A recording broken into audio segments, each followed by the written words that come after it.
हे पहा किती छान आपले हे काटेरी सांडगे तयार झालेले आहेत। उन्हाळी वाळवणामध्ये आपण हे सांडगे बनवणार आहोत। नमस्कार, वीणा वर्ल्डमध्ये तुम्हा सर्वांचे खूप खूप स्वागत। आपण हे सांडगे फक्त आता 2 डाळीपासूनच बनवणार आहोत। आता मी एक वाटी मटकीची डाळ घेतलेली आहे आणि ती मिक्सरला आपण ना अशी रवाळ वाटायची आहे। जसं मोठा रवा आहे ती अशी वाटायची आहे। ही मोठी का वाटायची आहे ते मी तुम्हाला पुढे जाऊन सांगतेच। हे पहा, अशा प्रकारे आपल्याला ही रवाळ अशी वाटून घ्यायची आहे आणि आपल्याला चाळायची पण गरज नाही आहे। आणि अजून मी 2 वाटी ही डाळ ना अजून अशी ही मिक्सरला वाटून घेणार आहे।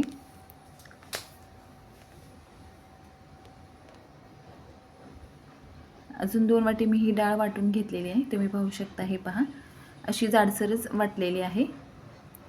आणि आता मी हे रात्रभर भिजवले नसतील तर कमीत कमी 2 ते 3 तासासाठी तरी भिजवलेले पाहिजेत।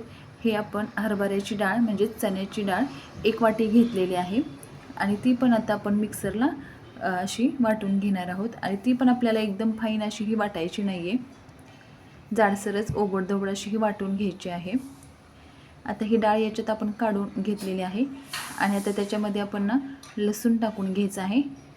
लसूण टाकायचं अवश्य, लसणामुळे ना खूप छान अशी आपल्या सांडग्याला टेस्ट येते। एक कोथिंबीर पण आहे, मी कोथिंबीर धुवून घेतलेली, तिथे बाजूलाच होती ती आलेली आहे। आता त्याच्यामध्ये चवीनुसार जिरे पण टाकलेले आहेत, तुम्हाला हवं तर तुम्ही ओवाही टाकू शकता। आणि आता आपण हे मिक्सरला वाटून घेतलेलं आहे। थोडंसं पाणी टाकलेलं आहे, खूप असं नाही टाकलेलं मी, अगदी अर्धा कप पाणी टाकून घेतले, अर्धाच कप पाणी टाकलेलं आहे। आणि हे पहा, अशा प्रकारे हे जाडसर वाटून घ्यायचं आहे आपल्याला। आता मी सर्व काढून घेते या डाळीमध्ये। आणि आता ही मी धुवून घेतलेली आहे कोथिंबीर, ही कोथिंबीर आपल्या चवीनुसार, लाल चटणी आहे ही लाल चटणी आणि चवीनुसार मीठ टाकून घ्यायचं आहे। आणि आता आपण हे ना अगोदर आपण असंच मिक्स करून घ्यायचं आहे, पाणी वगैरे टाकून घ्यायचं नाही, कारण आपण थोडंसं पाणी टाकून डाळ वाटलेली आहे। आणि मिक्सरच्या भांड्यात पण मी थोडंसं पाणी टाकून घेतलेलं आहे, गरज पडली तर आपण ते पाणी घेणार आहोत। अगोदर ह्या डाळीच्या पाण्यामध्येच आपण हे सांडगे करणार आहोत ना, त्याचं पीठ भिजवून घेणार आहोत। हे पहा, आता ज्यात मी डाळ वाटून घेतली होती चण्याची, त्यात थोडंसं पाणी टाकून घेतलेलं आहे आणि तेच पाणी टाकून मी आता हे भिजवून घेते। अजून थोडंसं पाणी होतं शिल्लक, ते पाणी टाकून आपण हे पीठ भिजवून घ्यायचं आहे। खूप घट्टसरही नाही आणि खूप पातळसरही नाही, मीडियम भिजवायचं आहे। आणि आता आपलं हे पीठ मळून झालेलं आहे आणि त्याच्यावरती आपण हे झाकण ठेवून कमीत कमी आणि अर्धा तास, आणि वेळ असेल तर 1.5 ते 2 तास भिजवून ठेवलं तरीही चालेल। जास्त भिजलं ना मग हे छान पीठ भिजलं जातं, जास्त वेळ ठेवलं तर। आणि हे पहा, छान भिजलेलं आहे आपलं पीठ आणि थोडंसं घट्टसरच आहे, कारण घट्टसरच का म्हणायचं तर आपल्याला ना सांडग्यांना आपण जेव्हा हे असं सांडगे तोडतो ना त्यावेळी त्यांना छान असे हे काटे येतात। आणि थोडंसं हात पाण्यामध्ये बुडवून घ्यायचं आहे। आणि आता मी एक पाट घेतलेला आहे आणि त्याच्यावर असं हे सांडगे आपण करून घेणार आहोत। आणि खूप पातळ खूप बारीक केलं ना ही डाळ तर याची सांडगी ना होतात चांगली, पण आपण जेव्हा शिजवतो ना त्यावेळी पटकन शिजत नाहीत, ते पिठाळ पण लागतात सांडगे। त्याच्यामुळे आपल्याला हे ना रवाळ असं हे डाळी वाटून घ्यायच्या आहेत। तुमच्या आवडीनुसार तुम्ही दुसऱ्या अजून डाळी पण याच्यामध्ये घेऊ शकता, पण मी ह्या 2 डाळीचे सांडगे बनवले आहेत, खूप छान लागतात। अगदी पारंपरिक पद्धतीने आपण हे सांडगे बनवत आहोत। हे पहा किती छान सांडगे आपण करतो आहोत। आणि हे पीठ आपण थोडंसं घट्टसर भिजवलेलं आहे, लागलं तर आपण थोडंसं पाणी हाताला लावून घेत आहोत।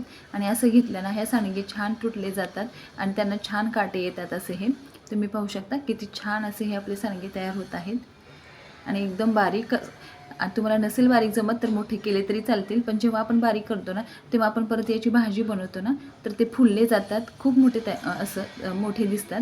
त्याच्यामुळे करतानाच लहान असे केले ना मग जरी शिजले ना तरी खूप मोठे होत नाहीत। मोठे घेतले तर मग त्यांना टाईम पण लागतो शिजायला आणि अजून फुलतात ना ते भाजी केल्यानंतर। त्याच्यामुळे आपल्याला जमेल शक्य होईल तेवढे आपण छोटे छोटेच असे हे सांडगे बनवून घेणार आहोत। हे पहा,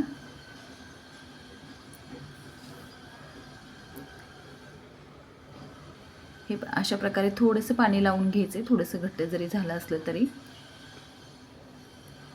पण खूपच घट्ट झालं पातळसर असेल तर मग त्याच्यानं अशी सांडगी छान पटकन तोडता येत नाही.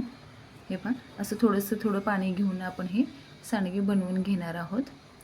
एखाद्या कॉटनच्या कपड्यावरती पाटाच्या ऐवजी किंवा एका ताटामध्ये घातले तरीही चालतील, कारण सुकल्यानंतर ते आपोआप वेगळे होतात.